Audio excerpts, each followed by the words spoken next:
I'm Jean-Claude Nyonkou, Senior Director of MPM Solution in the PLM segment.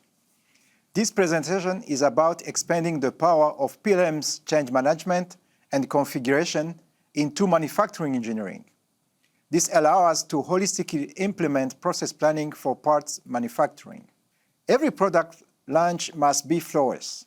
As shown here, companies are punished when production goes wrong. This quickly feeds the news.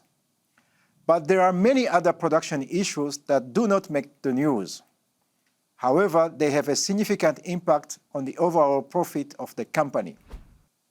Those issues are scrapped for manufacturing according to wrong specifications, issues found later in the process because of lack of planning ahead, change costs between engineering and manufacturing department, and as well and costly and long production prototype. So, designing the best product is not enough. You also need to master how to produce it.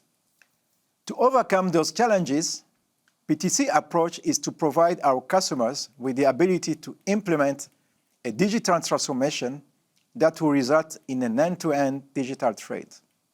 On the digital side, while products are still in development, MPM Framework in PLM is used to plan for production